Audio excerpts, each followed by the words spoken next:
Market Journal, television for agricultural business decisions, is a presentation of the University of Nebraska-Lincoln's Institute of Agriculture and Natural Resources. Promotional support is provided by the Nebraska Farmer Magazine. Partial funding is provided by the Nebraska Soybean Board and the Nebraska Corn Board.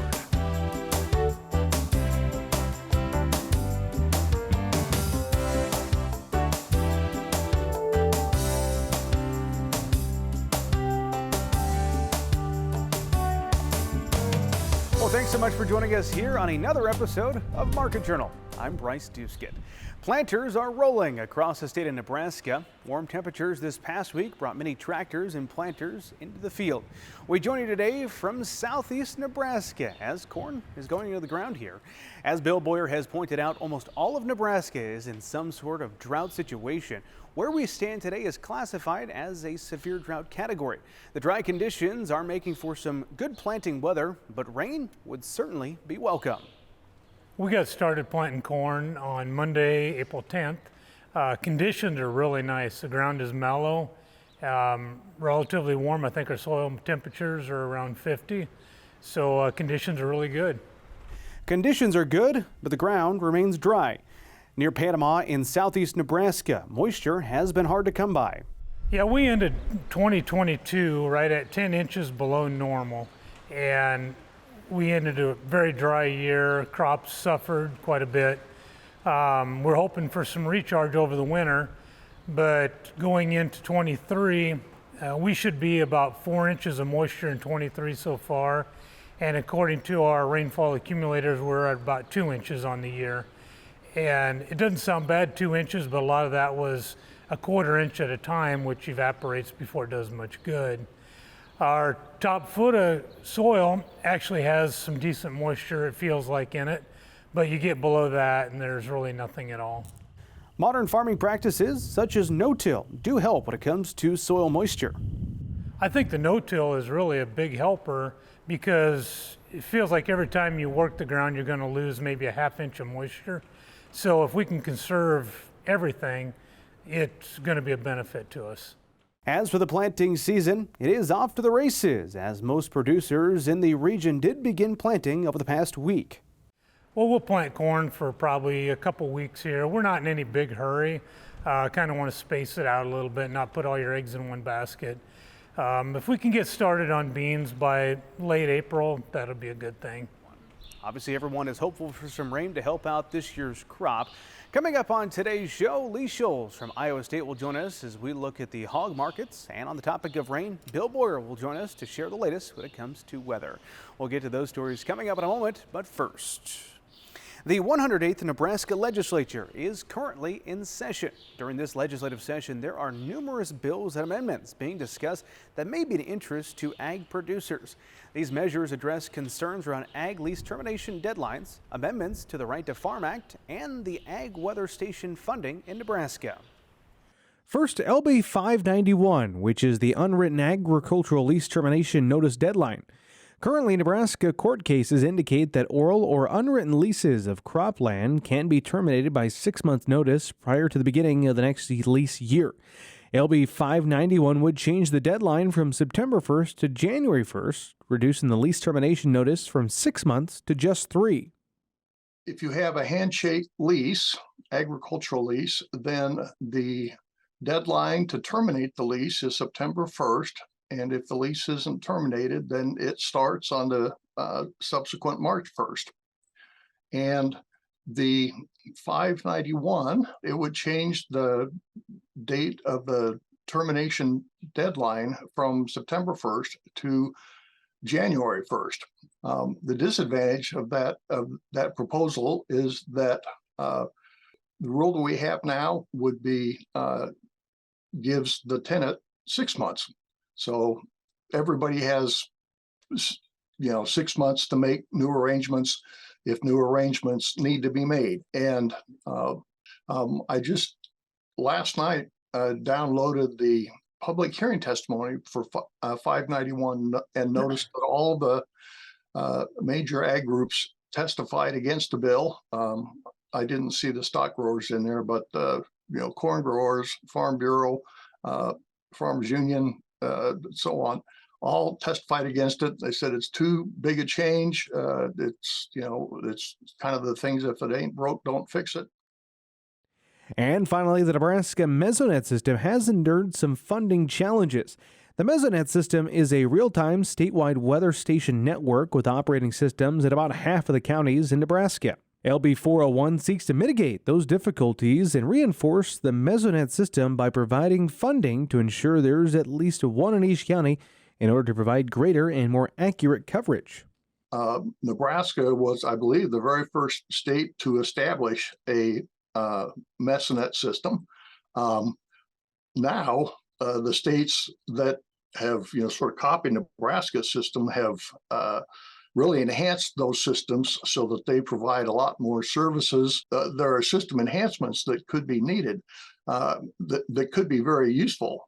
The Mesonet system up to now has pretty much been funded by the university because of the budget crunches at the university. I believe 7 stations were closed last year, and another 10 are kind of on the chopping block. But the university, I think, probably needs some help in terms of keeping these systems up and running. And so the bill that was proposed was to provide state funding through the Department of Natural Resources to help pick up some of the expense of maintaining the Mesonet systems. Now, if you'd like some additional information from Dave on this topic, head on over to the website cropwatch.unl.edu. The 90th legislative session is scheduled to continue through June 9th. If you'd like to keep up on all the things happening in the legislative session, we've included a helpful link along with this story. You can find that at the Market Journal website. Well, grazing and haying cover crops has become more popular over the past few years.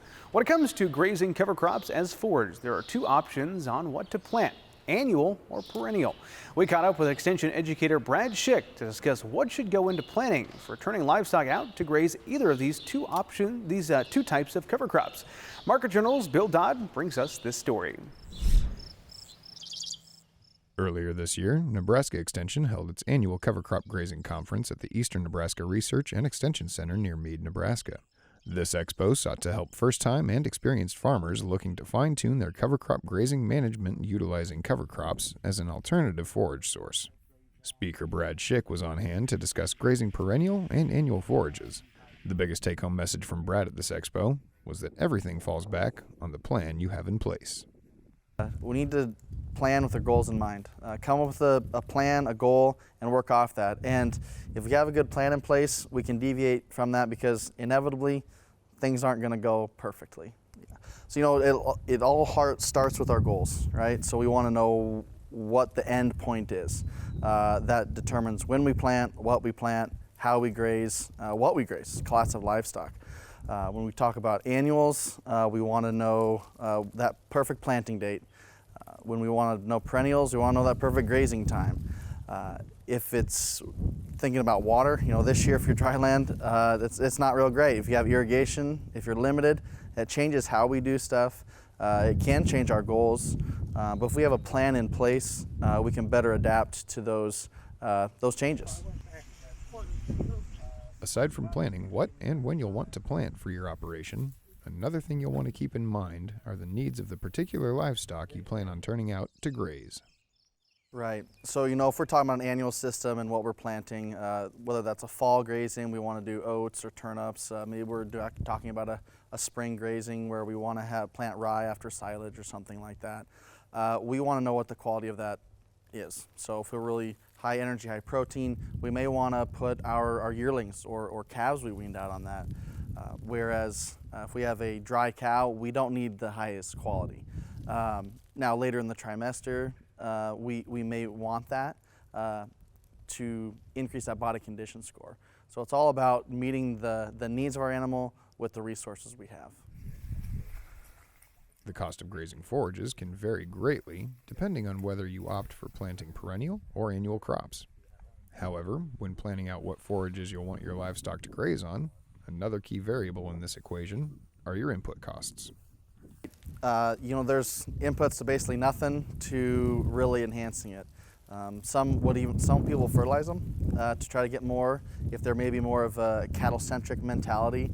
If it's kind of an afterthought, it might just be we're just going to plant it out there. It's gonna farm those nutrients the nitrogen that it can find, scavenge, and we're going to get a bonus from grazing our animals out there. So there's a lot of things to consider, but taking soil tests is a good idea too. We maybe can build some carbon or build some other nutrients that we want after years of grazing as well, depending on what your goals are. And you have to do it according to how it works for your system, soil type, rainfall, and how you farm or have cattle. So perennial, you're going to have a lot of commitment to that, because it's perennial meaning, basically forever, right? So we're going to have a long-term pasture or something like that. There's a lot of cost inputs right up front. It's going to cost a lot to if we want to convert cropland, for example, where if we're still utilizing crops and we're wanting to plant some annuals after, say, silage or soybeans, something like that, the cost is going to be lower.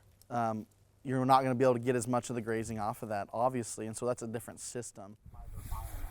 Whether forage is needed in the spring or in the fall, decisions you make now may impact what is grown and how much your budget will be impacted. Reporting for Market Journal, I'm Bill Dodd. All right, thanks for that story, Bill. If you'd like some additional help or guidance when determining what cover crops would make good forage for your operations in your particular area, Brad recommends reaching out to your local extension office. Well, it is now time to turn our attention over the markets. This week, we're taking an in-depth look at the hog markets. We were joined earlier this week by Schulz of Iowa State University to get his take. Here's our conversation from Wednesday afternoon. Well, let's talk about the latest Hogs and Pigs report, that data that came out from the U.S. Department of Agriculture. As you had a chance to review it, did any numbers stick out to you in particular that can help shed a light on what's happening in the lean hog market? So we've had now a couple weeks to digest those numbers, and I think it came in pretty much with where we seen it pre-report. If there was some surprises, I think that the heavy market hog category was larger than expected, but we really seen that in the slaughter numbers. And then when you looked at the farrowing intentions, I think those came in rather pessimistic compared to pre-report expectations and where we were even the previous quarter. So, as I kind of look at it, it maybe shapes up as short-term bearish, certainly what we're seeing, and maybe a bit of long-term bullish as we look at supplies potentially tightening up as we get into the later part of 2023 and into 2024. The one thing I really want to highlight is, producers respond to profit expectations, and we're certainly seeing those profit expectations really take a turn into red ink. But also, we have a lot of outside forces, I think, impacting both producers as well as consumers as we talk about inflation and interest rates and consumer incomes. Those are all weighing across the pork supply complex, and I think that's coming out in some of the numbers that we're seeing. Yeah, let's dive a little bit deeper on that and kind of size up the current market as you see it. What are the factors leading to the prices we're seeing right now? And I guess for somebody who doesn't closely watch the lean hog market, share with our viewers kind of where things are at. Sure, and I'll point to the June contract, as that's going to be kind of the one here in focus shortly. And you've looked at that June contract trading in late 2022 and into early 2023 in that 108 to 110 range per hundredweight. Now you're seeing that contract trade in that 87 to 88 range. So we've seen a significant sell-off in the lean hog complex. Other contracts would show, similar trajectory over that time period. When you look at supplies, we've had larger supplies than we've expected, but that's been really priced into the market for some time. Look at hog slaughter's been up about 1.5% since the beginning of the year. Since March 1, the latest hog and pigs report, it's been up a little bit more, but the market has realized that. I think what has been significantly weighing on the market is when we talk about the demand situation. Remember, producers, it's not prices that consumers are responding to, it's consumer incomes, it's prices of substitutes, is really, I think, what's impacting our hog prices now. I want to talk a little bit more about that. Is that something you're seeing across the board with some different, protein choices, or that specific to the hog market, ultimately pork there, Lee? Well, when we focus in on pork, I think it's important to keep in mind, what is driving the pork complex. What I like to highlight is that the bellies have been significantly below year-ago levels. I think that speaks to really what's going on in the marketplace. Certainly, egg prices have been higher, so as you looked at higher egg prices, bacon's a complement to that. I think that's pressured the bacon complex and pressured the wholesale and hog prices. Also, you have to think about food away from home. So we know that pork does really well away from home. And when you think about consumer incomes have been impacted, higher gas prices, increased inflation, that is certainly impacting consumers and what they're able to purchase for pork. We've had the latest CPI data that came out for March. We're still seeing inflation at 5%. That's actually the lowest since April, May of 2021. But that basket of goods is still the highest we've ever seen it, right? When you look back to 82.84, which is our benchmark, a dollar then is worth about 33% of what it was worth then. So you can think about that as that's really weighing on consumers' purchasing power of their dollar. Yeah, no doubt about that, Lee. Well, let's kind of extend this out to an outlook to 2023. Use the term bullish when you're looking at the kind of the long term of this market. Tell me more about your thoughts as we continue through this year.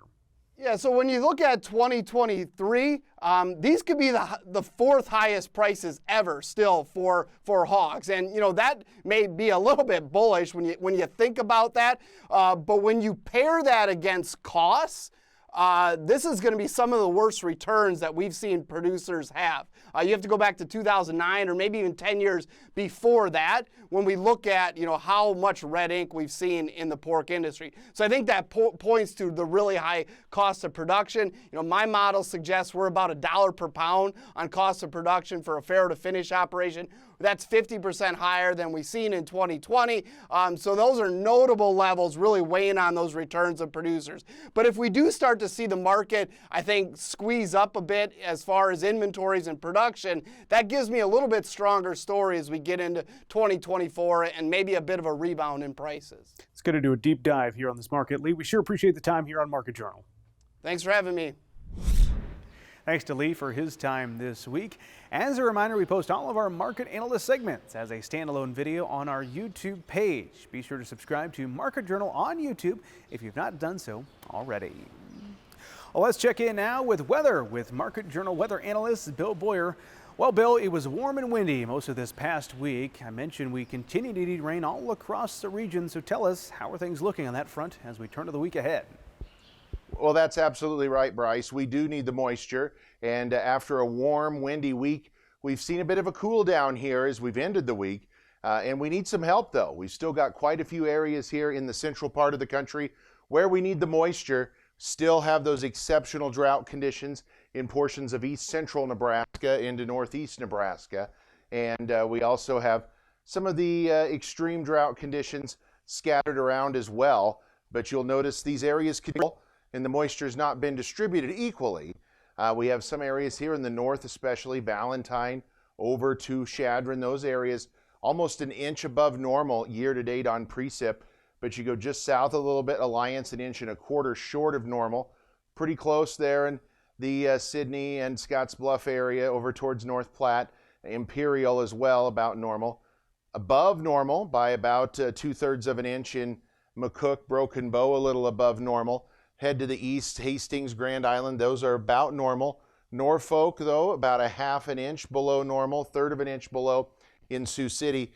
Then Lincoln, almost 8/10 of an inch below normal, and 6/10 of an inch below normal in Omaha. So we need the moisture, and the good news is it looks like there's some coming. A lot of disagreement, though, on our long-range models, so you're going to want to check your forecast here throughout the week. But we'll start today with some of these showers ending across the eastern portions of the state, and we're going to be left between systems here Sunday into Monday. Now the models not completely agreeing on whether these storm systems are going to stall in the northwest or they're going to be showers starting Thursday especially and into Friday here across central and eastern Nebraska in the western and northwestern part of the state. Maybe some rain snow mix. You'll even see some moderate to heavy showers there Thursday, and then that system spins off away from us as we go Friday into next weekend. Again, consult your local forecast throughout the week as still a lot of disagreement models, so we want to caution you on pinpointing exactly where this moisture is going to be. We do think temperatures are going to turn milder starting tomorrow, and that'll continue through the first part of the week, Sunday into Monday, and again Tuesday. Mild to warm conditions out here again in our area. Then by Wednesday, we start to see that cooler air approach from the northwest. And then Thursday and into Friday, a little more seasonal in terms of temperatures. Now, precip-wise, again, if this model verifies, we are looking at central and eastern portions of the state, possibly picking up maybe a half an inch to an inch of rain or more, even more across portions of Iowa. Again, it's going to be localized, but as we like to say, it only takes 1 or 2 storms this time of year to pile up some moisture that we need to save for the summer.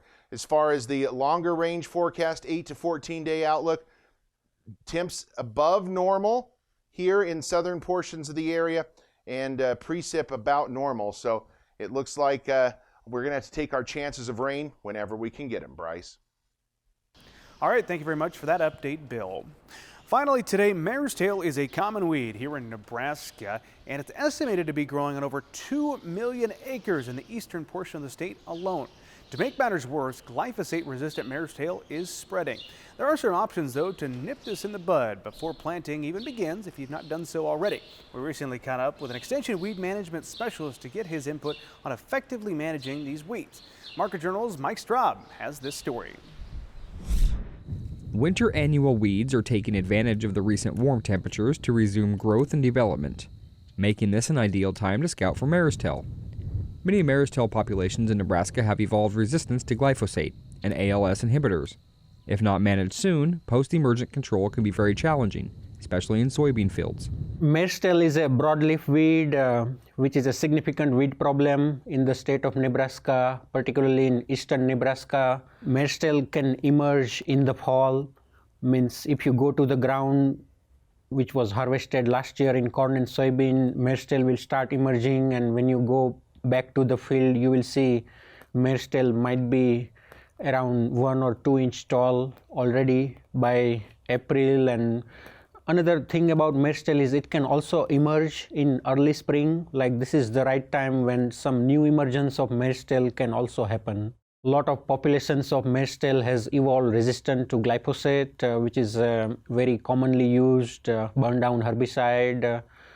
But now it is no more long working on mare's tail because a lot of populations of mare's tail has evolved resistant to glyphosate, and also giant ragweed is also resistant to glyphosate. It could be significant impact on yield, and competition with soybean particularly is very sensitive early in the season. And so the problem is if we do not control well, then by the time growers will go for planting corn and soybean, mare's tail might be about 6 to 8 inch tall, and it can provide really strong competition with soybean, which is just very tender and just emerging from the soil. So it can provide good competition, and if you do not control this mare's tail or giant ragweed, it can significantly reduce the yield. Another option is to use a pre-emergence herbicide, which can be applied within few days of planting corn, and for soybean, majority of pre-emergence herbicides should be applied within 2 to 3 days of planting soybean. So these pre-emergence herbicides can provide some residual control of not only winter annual weeds but also some summer annual weeds like water hemp and palmer amaranth. So each herbicide has a planting interval, means for example if you apply 2,4-D type of herbicide in a burn down application, you need to wait at least 7 days or so before you plant your corn or soybean. So depending on herbicide you use and how much rate you apply, you need to watch for planting interval. Mare's tail is most susceptible to herbicides when it's still in the rosette stage, before bolting. For proper mare's tail management, burn down along with residual herbicides should be used. For a non-chemical option, consider light tillage for weed control. So when it comes to summer annual weeds like water hemp and palmer amaranth, the best way we are recommending to use a pre-emergence herbicide within few days of planting corn or soybean, and then depending on how the weed emergence will occur, you may need to consider applying a post-emergence herbicide sometime after a month or 1.5 months in the field, and make sure you select herbicide that can provide control of those glyphosate-resistant populations, because a lot of population of water hemp and palmer amaranth, they are resistant to glyphosate, and so just applying glyphosate-based herbicide will not provide very effective control of those. There is a non-chemical control option for mare's tail and giant ragweed.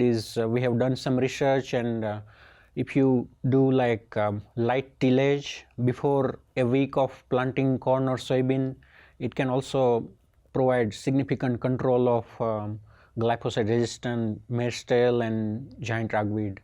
I know a lot of growers, they prefer no-till, but even once in a while when they have a lot of issues of mare's tail and giant ragweed, when they go to the field and when they see those, and if it is not possible to apply herbicides, it is also important to include light tillage. About 10 centimeter of tillage can provide even up to like 90% control of those glyphosate-resistant weeds population. And so considering strategic tillage means you don't need to do it every year, but maybe once in a while, if you bring those tillage out and do it, it can provide significant control, and it is a non-chemical control option. As important as it is to get seed in the ground, it's equally important to scout for unwanted weeds, especially those resistant to glyphosate. Whether you choose chemical or non-chemical option, timing is essential to rid of weeds before they start competing for your crops. Reporting for Market Journal, I'm Mike Straub. Thanks for the information, Mike. If you'd like to learn more about glyphosate-resistant mare's tail or other weed suppression, you can find all of that by visiting cropwatch.unl.edu. Well, that is going to do it for this week's show. Be sure to follow Market Journal on Facebook, Twitter, and on Instagram to join in on the conversation. You can also watch our entire show on YouTube as well as on Acres TV. We hope to see you back here next time. Until then, I'm Bryce Duskett, wishing you a safe and productive week. Join Market Journal online at marketjournal.unl.edu. You can also follow us on Twitter, Instagram, and Facebook. Promotional support is provided by the Nebraska Farmer Magazine. Partial funding is provided by the Nebraska Soybean Board and the Nebraska Corn Board. Market Journal is produced by the University of Nebraska-Lincoln's Institute of Agriculture and Natural Resources.